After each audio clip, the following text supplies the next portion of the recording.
Welcome back to the physics practical session of Vivekananda School, Jogiwala, Dehradun. Now here we begin with the procedure.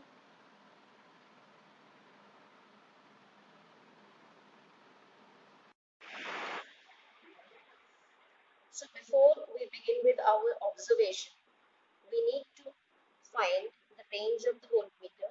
All the voltmeter we have not connected anywhere between in the circuit, but we need that to find the terminal potential difference between the Leclanché cell and the Daniell cell.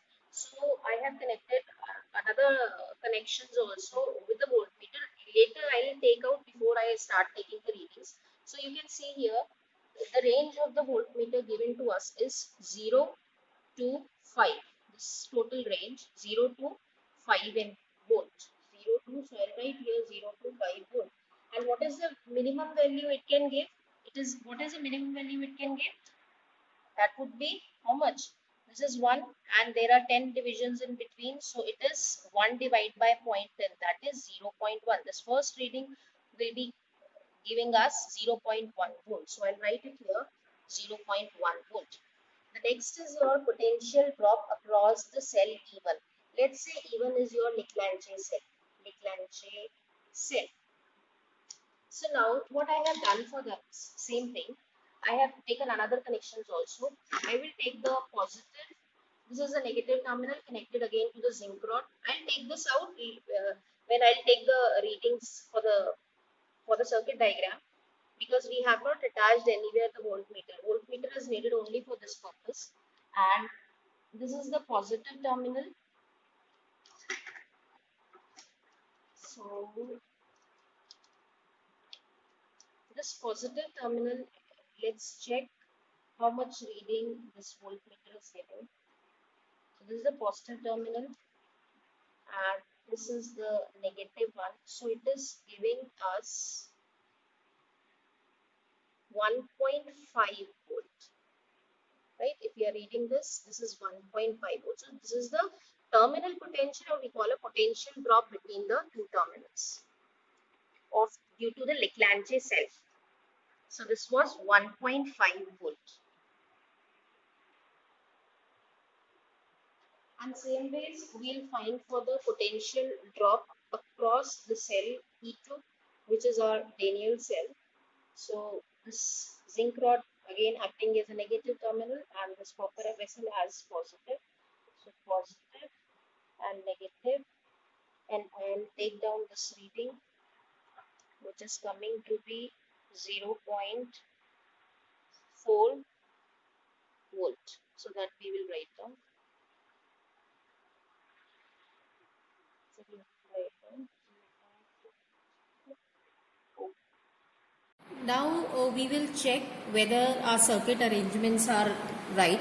So for that, what we will be doing, we will slide the jockey towards one end and then we will put into the extreme another end, that is here is 0 and this is 400 centimeter length. So I will keep it here and we will check whether the galvanometer is giving deflection both sides. So here I am starting. So here we will put on the battery eliminator. Now you can see there in the galvanometer, I have touched here, the galvanometer is showing the deflection this side. You see here again, the galvanometer is showing the deflection towards the extreme, right? Now I'll take it to other side, and here we are touching this fourth wire, and there you can again see in the galvanometer, you see here the galvanometer is showing the deflection towards the opposite end, right? So we are done. That means our circuit arrangement is right. Now what we will be doing,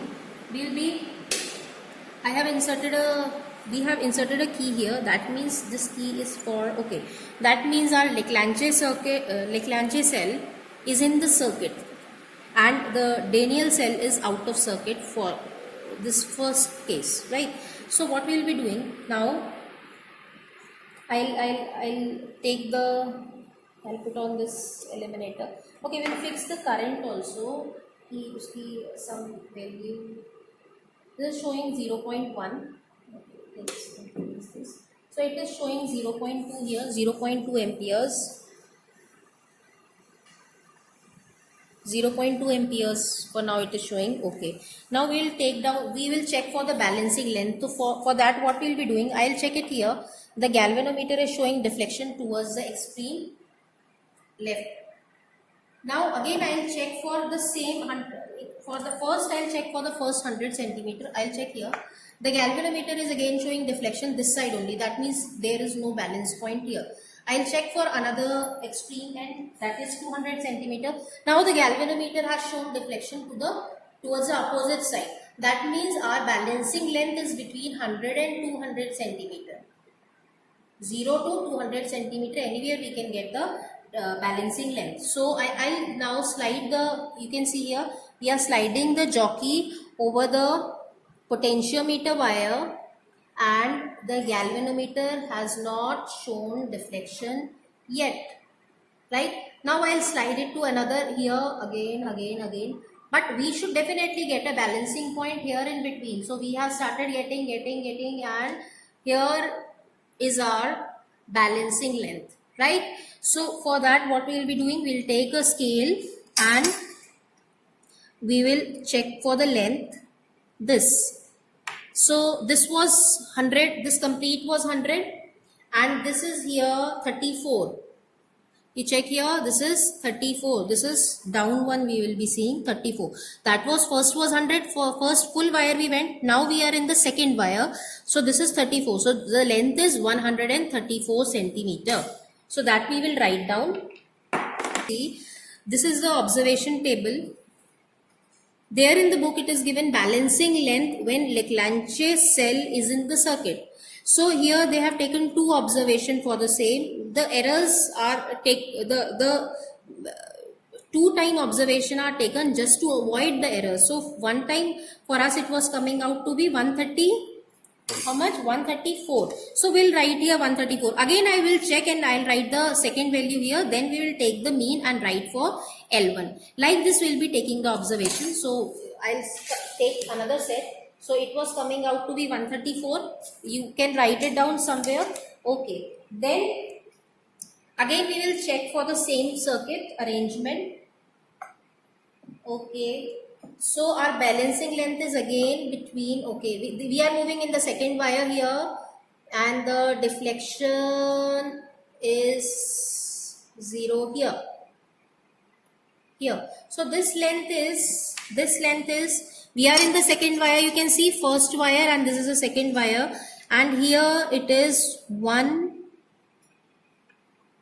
First wire means total 100, and here it is 131.1. So we can write down 131.1 or 130, that would be approximately. So second length is 131.1.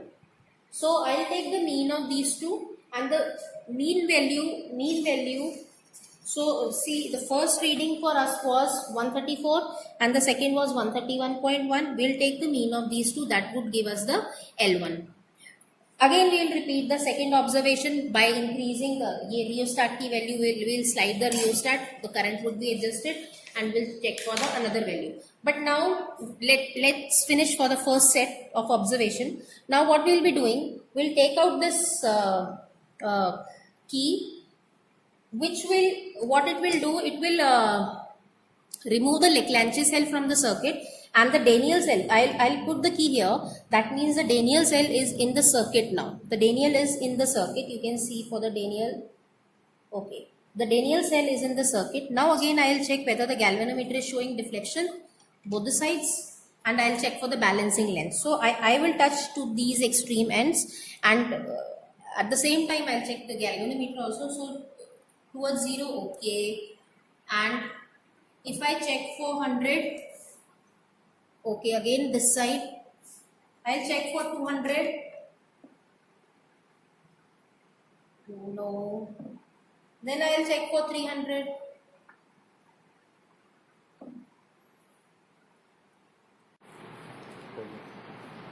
Now we have introduced this Leclanché, we have removed the Leclanché is now out of circuit, and Daniell we have introduced in the circuit by inserting the key here. Now we will again check for there the galvanometer is showing reading towards the extreme left, And if we are okay, you can see there in the galvanometer, if I was connecting it to the extreme, it is going towards the left, and here it is going, it at 200 centimeter is going towards the extreme right. So the balancing point again is between 100 and 200. So I will slide the jockey.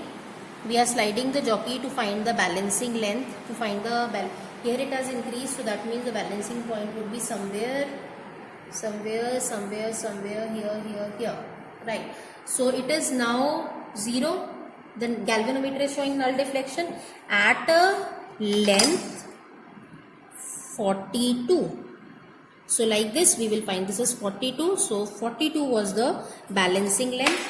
So we need to take 2 observations. So we can write it 42 for the first observation, L1, and again we will check. We are taking number of observations just to reduce the errors if at all it has occurred in the first case. So again now we will slide it. Now we will again slide it. Okay. So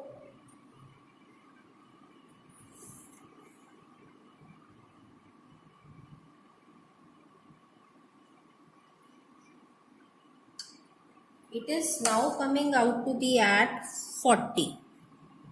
The balancing length is coming out to be at 40. That length we will again write down 40. So we have got a first set of observation. For the second set of observation, what we will be doing, we'll slide the rheostat, and now the current is, let's say, 0.3 amperes. Now for 0.3 amperes, we will again start doing the same, we will repeat the same process. First we will put the Leclanché cell in circuit, then the Daniell cell, and we will check for the balancing length, and by this way we'll get the 3 set of observation, and finally we'll compile the result and find the ratio between E1 and E2. Here you can see, here you can see now we could have easily found L1. First case we have solved for both L1 and L2. So for the last table we need to take the ratio of L1 upon L2, and that is the ratio of E1 and E2, which we are finding. We were finding the comparison of the EMF of the 2 cells. So here we will get. Similarly, like here I have changed the rheostat.